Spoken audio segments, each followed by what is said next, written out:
তুমি যখন কাউকে ভালোবাসবে, এক বুক সমুদ্র নিয়ে ভালোবাসতে হবে তোমাকে, এক বুক সমুদ্র নিয়ে, তা না হলে সে প্রেমের কোনো অর্থ নাই। মুক্তা যেমন শুকতির বুকে, তেমনি আমাতে তুমি আমার পরাণে প্রেমের বিন্দু, তুমি শুধু তুমি, তুমি শুধু তুমি, তুমি। Smoking is injurious to health. It causes cancer. ধূমপান স্বাস্থ্যের পক্ষে ক্ষতিকারক। ধূমপান ক্যান্সারের কারণ।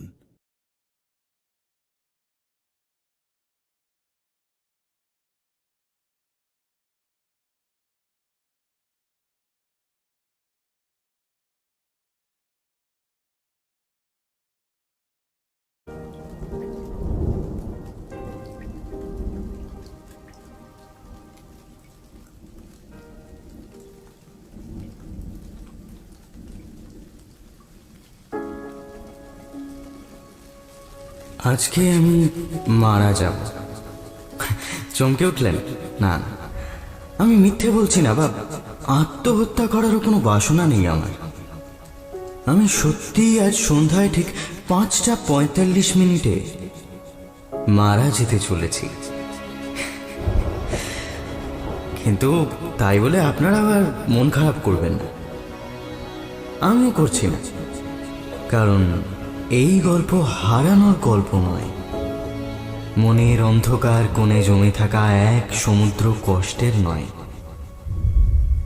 এ এক আশ্চর্য সুন্দর ভালোবাসার কাহিনী, নিঃশর্ত সমর্পণের কাহিনী, কয়েক মুহূর্তের ভালো লাগাকে আষ্টে পৃষ্ঠে আঁকড়ে রেখে যুগ যুগ ধরে স্বপ্ন দেখার কাহিনী।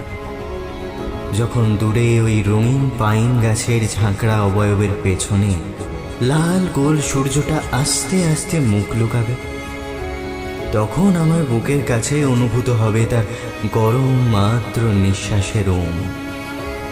আমার বুকের ভিতর অলিন্দ নিলয় জুড়ে নেমে আসবে মহাপ্রলয়।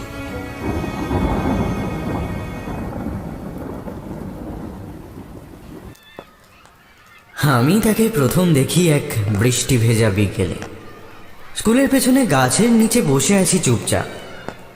টিফিন চলছে, সামনে মাঠে সবাই খেলছে, কেউ ক্রিকেট, কেউ ফুটবল। আমার পা মচকেছে, দৌড়ানো বারণ। আমার পাশে গৌরব, আমার বেস্ট ফ্রেন্ড। আমি খেলতে পারবো না বলে গৌরবও খেলবে না। আমরা একসঙ্গে স্কুলে আসি, একসাথে ফিরি, ফার্স্ট বেঞ্চে পাশাপাশি বসি। আমি দুরন্ত, গৌরব শান্ত। গৌরব ক্লাসে প্রথম হয়, আমি 10-এর মধ্যেও থাকতে পারি না। আগের বছর খুব পড়েছিলাম, কিন্তু ওই সরস্বতী পুজোর আগে কুলের আচার খেয়ে ফেললাম, তাই সেবারেও 10-এর মধ্যে ঢোকা হলো না। আমাদের মাথার উপরে নুয়ে পড়ে ছায়া দিচ্ছে একটা বকুল গাছ। আমি এক মনে বকুলের বীজ ঘষছি ইটের উপর। বকুলের বীজ ঘষে ঘষে ফুটো করে ভারী সুন্দর বাঁশি বানানো যায়। গৌরব আমার সামনে উবু হয়ে বসে গালে হাত দিয়ে মনোযোগ দিয়ে বাঁশি বানানো দেখছে। উত্তুরে হাওয়া বইছে, শুকনো পাতা ঝরে ঝরে আমাদের মাথায় পড়ছে। গৌরবের কোঁকড়ানো চুলে ঝুল জড়িয়ে, আমার দুধ সাদা জামায় ইটের গুঁড়োর লাল ছোপ, দুজনের মুখেই বিজয়ী হাসি।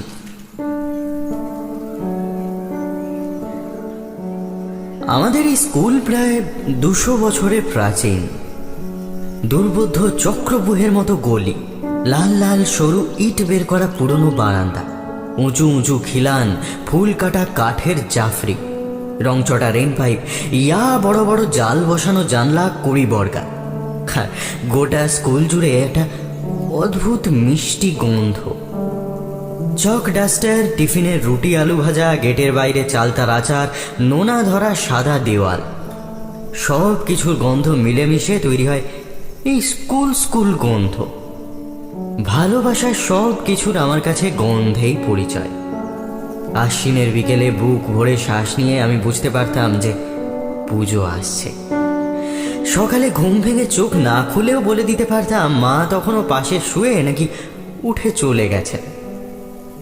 সন্ধেবেলা ঠাম্মির পানের ঝাঁঝালো গন্ধ বলে দিত এইবার গল্প শোনার সময়। আমাদের স্কুলে সব আছে, কিন্তু কিসের অভাব বলতো? কিসের? হ্যাঁ, ফুচকাওয়ালা। আরে গড়ের স্কুলের সামনে ফুচকাওয়ালা বসে শুনেছি। আমাদের এখানে বসে না। ধ্যাত্তেরি, তোর খালি খাওয়ার চিন্তা। আমি বলছি এখানে একজোড়া দোল না হলে বেশ হয়, কি বল? দুজনে মিলে টিফিন বেলায় দোল খাবো। স্কুল থেকে বাড়ি ফিরছি, আমার পিঠে ব্যাগ, হাতে দুটো পেয়ারা। গৌরব সাইকেল চালাচ্ছে, ব্যাগ বুকের সামনে নেওয়া। আমি পেছনে বসে। ঝিরিঝিরি বৃষ্টি পড়ছে। আমি চশমা পরি, চশমার কাঁচে বৃষ্টি পড়ে ঝাপসা হয়ে আসছে, কিন্তু হাতে পেয়ারা থাকায় মুছতে পারছি না। আমার কথা গৌরবের মনে ধরেছে। দুজনে শলা করছি কিভাবে দোলনা বানাবো।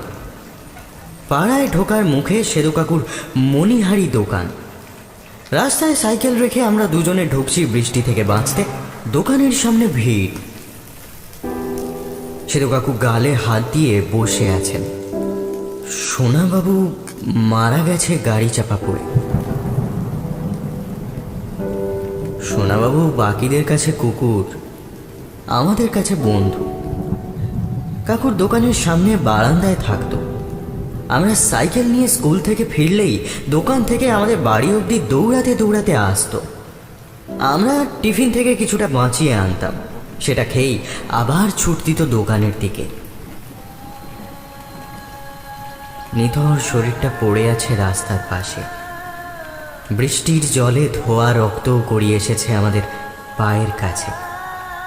গৌরব ওখানেই বসে ডুকরে ফুঁপিয়ে উঠেছে। আমার দু চোখ ফেটেও জল নেমেছে ততক্ষণে।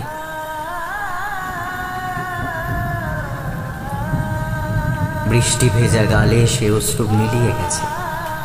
সেদু কাকু পেছন থেকে এসে হাত রেখেছেন গৌরবের পিঠে।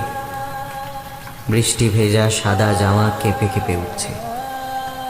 নিষ্প্রাণ সোনাবাবুর পিঠে সাইকেলের হাতল চুঁইয়ে জল পড়ছে টুকটাক। জমা জলে নিজের মুখ ভীষণ অচেনা ঠেকছে।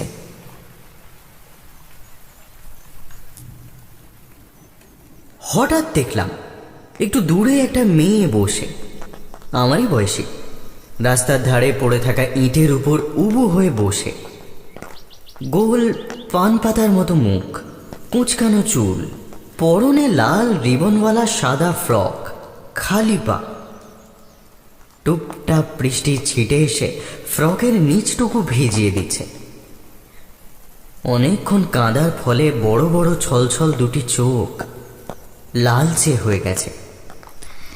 দূরের লোকজনের জটলার থেকে কিছুটা দূরে একা বসে, মাথা নিচু, মাঝে মাঝে নাক টানছে। তুমি কে? কাঁদছো কেন? সোনাবাবুর জন্য? মাথা তুলে তাকালো মেয়েটা, তারপর মাথা নেড়ে অসম্মতি জানালো।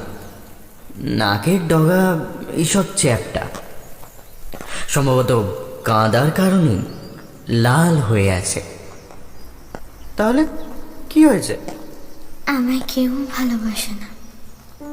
আমার মধ্যে ঘাপটি মেরে থাকা ফেলুদা তক্ষুনি বেমালুম বুঝে নিল যে মেয়েটি বাড়িতে বকা খেয়েছে, তাই বাড়ি থেকে পালিয়ে এসে এখানে বসে রয়েছে। আমি একটু দূর থেকে একটা ইঁট এনে মেয়েটার পাশে পেতে বসলাম। হাতের পেয়ারা প্যান্টে ভালো করে মুছে নিয়ে তার দিকে এগিয়ে দিলাম। মেয়েটা চোখ দুটো আরো বড় বড় করে আমার দিকে তাকিয়ে বলল, আমার জন্য? না, গৌরবের জন্য ছিল, কিন্তু ও রাগ করবে না, আমরা তো রোজ খাই, আজ তুমি খাও। মেয়েটা ইতস্তত করে হাত বাড়ালো, তারপর আমার বাড়িয়ে রাখা হাত থেকে আলগোছে তুলে নিল পেয়ারাটা, মুখের কাছে এনে আলতো করে কামড় দিল। আমি ফের জিজ্ঞেস করলাম, এই তোমার নাম কি? কোথায় থাকো? আমি পরিণীতা, কাছেই থাকি। স্পষ্ট বুঝলাম আমার প্রশ্নের উত্তর দেওয়া থেকে পেয়ারাটার গতি করার ব্যাপারে ওর আগ্রহ বেশি। আমিও চুপটি করে বসে রইলাম। গৌরব এসে জিজ্ঞেস করলো, কিরে, বাড়িতে ঢুকবি না? এমন রাস্তার ধারে বসে থাকলে ফুল কাকা বকবে রে। আমি চোখ পাকিয়ে বললাম, তোকে জ্যাঠামো করতে হবে না, তুই বাড়ি যা, আমি আসছি। ঘরে যাও, সবাই চিন্তা করছেন। আমি ঠোঁট উল্টে কাঁধ ঝাঁকালাম, বললাম, তোর আমি তো কতদিন বড় বটতলার মাঠে খেলে একেবারে বাড়ি ঢুকি, ও চাপ নেই। না, তাও যাও। আমার রাগ হলো, উত্তর না দিয়ে উঠে পড়লাম। কয়েক পা এগিয়ে এসেছি, এমন সময় পেছন থেকে আওয়াজ পেলাম, রাগ করলে?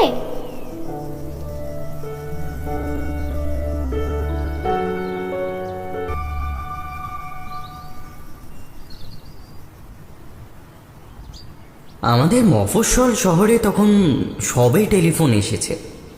পাড়ায় একমাত্র আমাদের বাড়ি টেলিফোন। তো সেই টেলিফোনটা থাকতো একটা অনেক উঁচু টেবিলে, বাড়ির ছোটদের নাগালের বাইরে। যা নিষিদ্ধ তাই প্রেয়। বাবা চাকরি সূত্রে প্রবাসী, বাড়ি ফেরেন 1.5-2 মাস পর। চিঠির পেছনে মাত্র ইঞ্চিখানেক জমি বরাদ্দ আমার জন্য। আমার বড় হরফে সেখানে 1 লাইন বই ধরে না। ভীষণ ইচ্ছে ছিল বড় হয়ে রোজগার করে নিজের পয়সায় পোস্ট কার্ড কিনে তাতে গুছিয়ে জব্বর একখানা চিঠি লিখব বাবাকে। টেলিফোন আসার পর যোজন দূরের সেই মানুষটির গলা স্পষ্ট শুনতে পাচ্ছি, যেন সে আমার পাশে, আমার সাথে।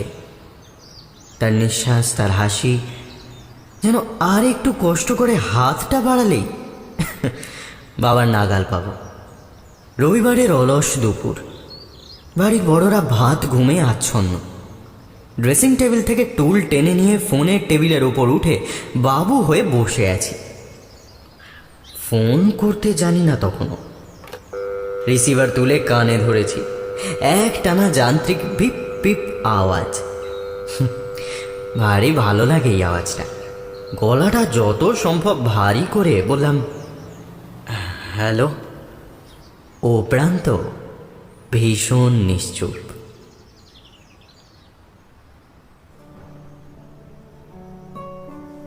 বাড়িতে ঠাম্মিকে সবাই ভয় পান, শুধু 3 জন বাদে, আমি, দিদিভাই আর বড় জেঠু।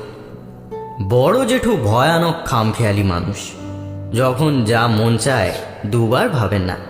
কখনো টিয়া কিনে এনে কথা শেখান সকাল সন্ধে, কখনো খেলনা বন্দুক নিয়ে অফিস কামাই করে সারা দিন আমার সাথে ছুটে বেড়ান হ্যান্ডস আপ বলতে বলতে।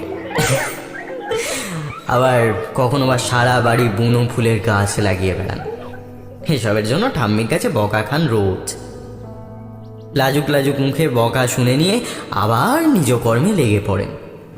তবে প্রত্যেক দিন সকালে অফিস যাওয়ার আগে এই মানুষটাকেই দেখতাম ঠাম্মিকে প্রণাম করে যেতে। বড় জেঠু মাঝে মধ্যেই খেতে ভুলে যেতেন, নাইতে ভুলে যেতেন, কিন্তু জীবনের শেষ দিন পর্যন্ত অফিসে যাওয়ার আগে ঠাম্মিকে প্রণাম করতে ভুললেন না। নিজের মাকে যে ঈশ্বর জ্ঞানে পুজো করা যায়, সে শিক্ষা আমি আমার দেখা সব থেকে তরলমতি মানুষের থেকে পেয়েছি।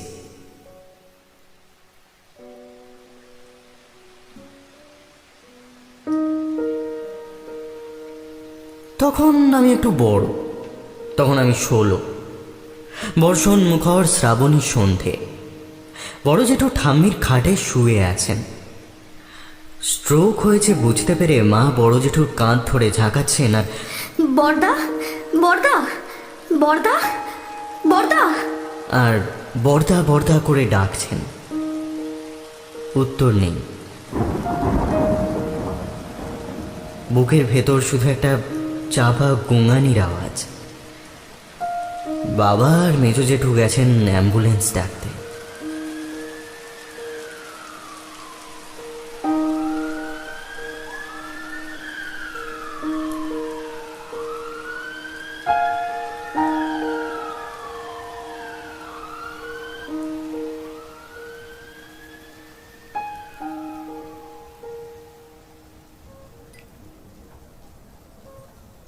হাসপাতালের ওষুধ, ফিনাইল মিশিয়ে একটা মন কেমন করা গন্ধ।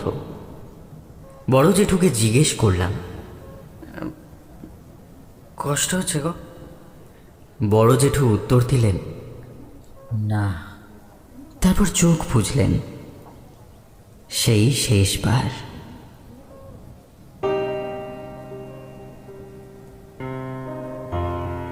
হাসপাতাল চত্বরের বাইরের দিকে সার সার সিমেন্টের বেঞ্চি। রোগীর পরিবারের লোকজন বসে রয়েছেন ছড়িয়ে ছিটিয়ে। কারুর চোখে জল, কারুর মনে আশা। আমি এগিয়ে গিয়ে বসলাম বেঞ্চের এক কোণে। মাথার উপর টিনের শেড। বৃষ্টির দমক বাড়ছে ঘড়ির কাঁটার সঙ্গে তাল মিলিয়ে। হঠাৎ দেখলাম পরিণীতা বসে আছে একটু দূরেই। আমার চোখে চোখ পড়তে চিনতে পারল। এগিয়ে এসে বসলো পাশে।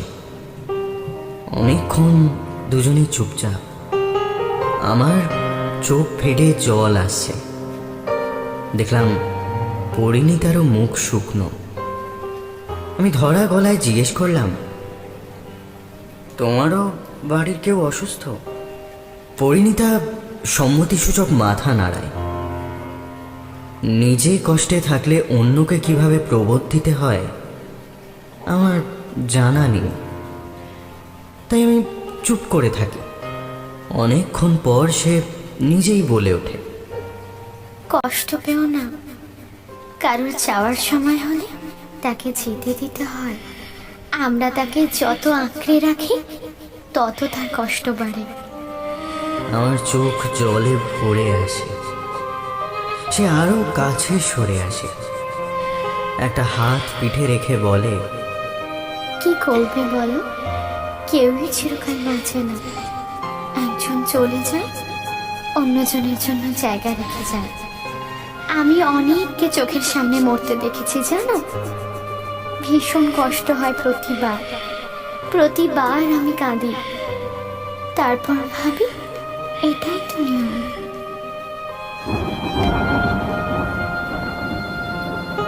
সেদিন আর তার সঙ্গে কথা হয় না। একটু পর বাবা এসে ডেকে নিয়ে যান। গাড়ি এসে গেছে, বাড়িতে ফিরতে হবে।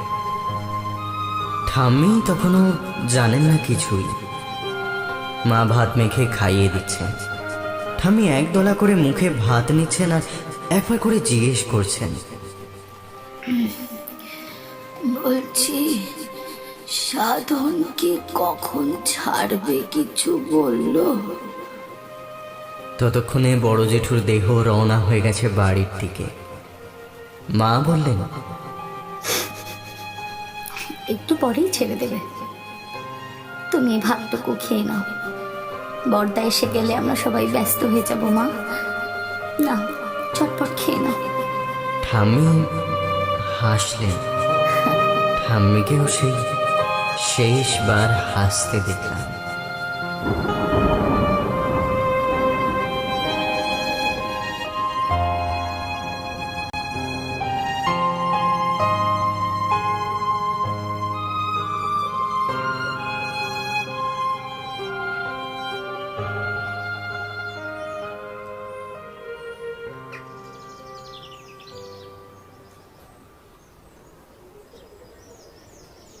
আমাদের স্কুলটা ছিল মস্ত বড়।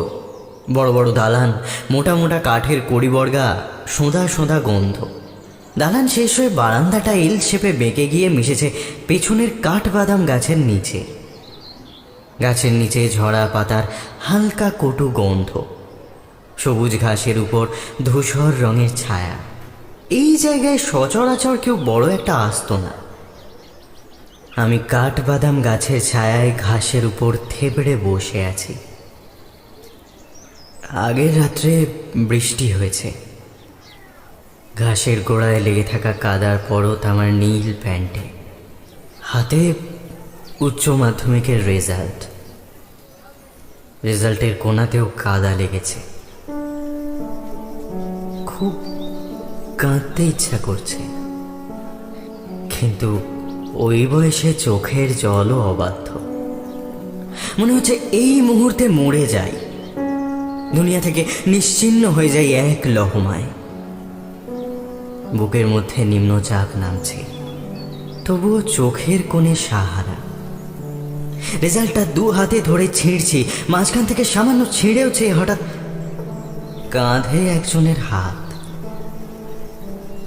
পেছন ফিরে চমকে উঠলাম। পরিণীতা। বড় হয়ে সে পাল্টে গেছে অনেকটাই, আরো সুন্দরী, আরো স্নিগ্ধ। আমি অবাক হয়ে প্রশ্ন করলাম, আরে হঠাৎ এত বছর পর তুমি স্কুলে ঢুকলে কি করে? আমার প্রশ্নের উত্তরে ভীষণ মিষ্টি করে হাসলো পরিণীতা।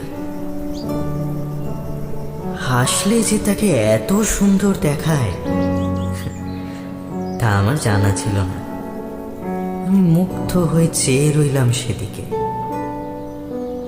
হাসলে তার দুগালে লম্বাটে টোল পড়ে, পাতলা ঠোঁটের দুপ্রান্তে উঁকি মারে দুটো গজ দাঁত। চোখের ইশারায় প্রাচীরের দিকে দেখালো সে। আমিও বুঝতে পেরে মুচকি হাসলাম। আমাদের স্কুলের উঁচু প্রাচীরে প্রায় এক মানুষ সমান একটা বড় গর্ত রয়েছে।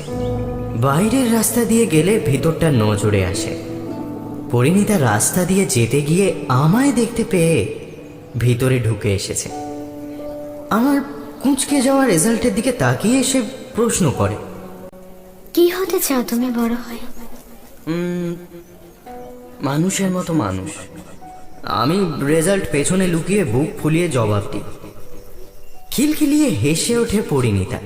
অবশেষে অনেক কষ্টে হাসি থামিয়ে জিজ্ঞেস করে, কেন তুমি এখন মানুষ না বুঝি? আমি ভারী অপ্রস্তুতে পড়ে যাই। চলো আমার সাথে ঘুরে আসি। কোথায়? তোমার সব কথা এত প্রশ্ন কেন? এসো তো চুপচাপ। প্রচন্ড ধমকের সুরে কথাগুলো বলে সামনে হাঁটা দিল পরিণীতা। আমি পিছু নিলাম। তারপর আমরা পায়ে পায়ে ঘুরলাম আমাদের গোটা মফস্বল। থানার মোড়ে বিশুর দোকানে বসে আলুর চপ কিনে এনে বসলাম মণি দাদুর রোয়াকে। মণি দাদুর বেড়াল সুন্দরী ছিল আমার নেওটা। রোয়াকে এসে বসলেই গুটি গুটি উঠে আসে কোলে। পরিণীতা সুন্দরীর মাথায় হাত বোলালো। সে প্রতিবাদ করলো না বটে, তবে খুব একটা লাইও দিল না। ল্যাজ ফুলিয়ে মুখ গোঁজ করে বসে রইল। আমরা সেখান থেকে গেলাম মতিগঞ্জ। গোস্বামীদের পুকুরে এখন মাছ ধরে। মন দিয়ে মাছ ধরা দেখলাম। কত কথা বললাম আমার থার্ড ডাউনে নেমে দুরন্ত ৭৮ করার কথা। খাতার পেছনে লুকিয়ে রাখা ক্যাকটাসের গান, গিটার কেনার স্বপ্ন।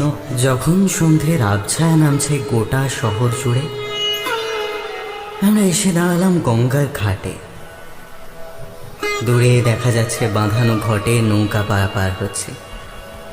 গোধূলি আলোয় সোনালি জলের বুকে দাঁড় বওয়া দূর থেকে মোচার খোলার মতো লাগছে।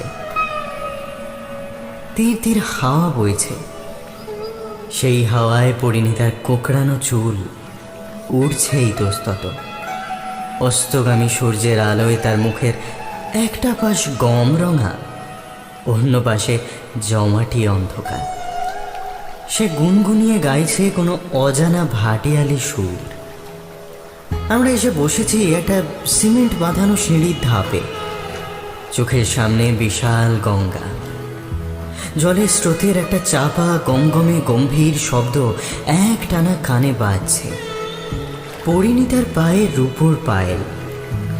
সে স্বচ্ছ জলের নিচে তার পায়ের পাতা ডুবিয়ে রেখেছে। জল ছেটাচ্ছে ছলাচ্ছল। তার আদুর পায়ের দিকে তাকিয়ে কেন জানি না আমার ভীষণ লজ্জা পেল। চোখ সরিয়ে নিলাম অন্যদিকে। পরিণীতা সামান্য সরে এসে আমার কাঁধে মাথা রাখল। হঠাৎ দেখি তার গালে নরম আলো পড়ে চিকচিক করছে। অবাক হয়ে জিজ্ঞেস করলাম, আরে তুমি কাঁদছো কেন? সে উত্তর দিল না। হাতের তালুর উল্টো পিঠে চোখের জল মুছল। আমি উদাস গলায় বললাম, এতদিন পর পর তোমার সঙ্গে দেখা হয়, তো জানি না কেন তোমার জন্য অপেক্ষা করে থাকি রোজ। রোজ সকালে মনে হয় আজ যখন সাইকেল চালিয়ে স্কুলে যাব, স্কুলের দরজার পাশে মদন কাকার আচারের দোকানের পাশে তোমায় দেখব, হাতে কুলের আচার। যখন বিকেলে বুড়ো বটতলার মাঠে খেলতে যাই, সেতু কাকার দোকান পেরিয়ে আসার সময় রোজ পেছন ফিরে তাকাই। মনে হয় তোমায় দেখতে পাবো সেই রাস্তার ধারে পাতা ইঁটের উপর। জানো, ভীষণ ইচ্ছা করছে ওই সন্ধেটা যেন আর না শেষ হয়। বাড়ি ফিরতে ইচ্ছা করছে না। জানি না আবার কবে তোমায় দেখতে পাবো। 36 বছর, আজ থেকে ঠিক 36 বছর 5 মাস 19 দিন পর ঠিক এই সময় আবার আমায় দেখতে পাবে। সেদিন আমি আর তোমায় ছেড়ে যাব না, কোথাও যাব না, আমরা একসাথে থাকবো। কিন্তু আজ না, জানো তো, সেই দিনটা ভীষণ সুন্দর হবে। ঠিক এই রকম একটা গোধূলি বিকেল, দূরে গাছের পাতার আড়ালে মস্ত লাল সূর্য বিসর্জন যাবে। শুধু এই যে তোমার বুকের ভেতর একদলা কষ্ট জমাট বেঁধে আছে, ওই যে হাতের মুঠোয় দলা করে রাখা ব্যর্থতা, সেসব সেদিন আর থাকবে না। থাকবে শুধু শান্তি। আজ বাড়ি ফিরে যাও, বাড়িতে সবাই চিন্তা করছে। আর 36 বছর 5 মাস 19 দিন দেখবে, দেখতে দেখতে কেটে গেছে। তুমি আমার জন্য সেই দিন অপেক্ষা করো। কি করবে তো?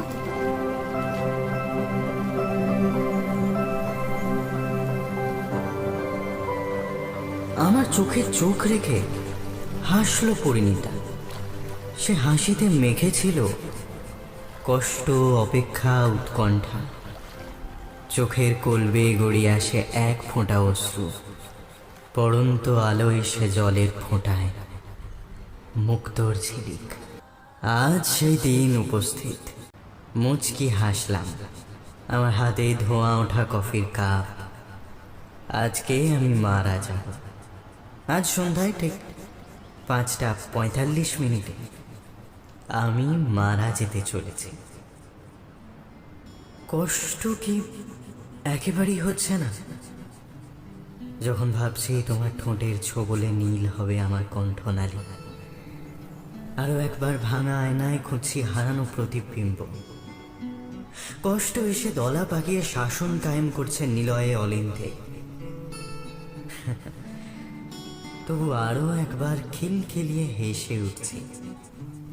স্মৃতি নরম মাটিতে ছাপ ফেলে হেঁটে যায় টল মলিয়ে। মণিদাদুর রোয়াক, মতিগঞ্জ, দূরে গঙ্গার উপরে ডুবতে থাকা সূর্য, রোদে শুকাতে দেওয়া আমসত্ত্ব, চুরি করে আনা চালতার আচার, টক মিষ্টি টোপাকুল, বৈশাখ মাসের দুপুরে জানলার পাশ দিয়ে হেঁকে যাওয়া কুলফি মালাই, হাওয়াই চটির উইকেট, বল পাঁচিল পেরোলে আউট। ইচ্ছা করে আরো একবার পড়তে বসি দুলে দুলে মোগল সাম্রাজ্যের পতনের কারণ। আধো ঘুমে ইতিহাসের পাতা খেয়েই হারায়, সম্বিত ফেরে সপাট গাঁটটায়। প্রথম প্রেমপত্র ভালোবাসা বানান ভুল। ক্যাকটাসের গানে মাথা ঝাঁকানো, সাইকেলে হাফ প্যাডেল, স্কুলের শেষ দিনে বেঞ্চি বাজিয়ে একসাথে গাওয়া।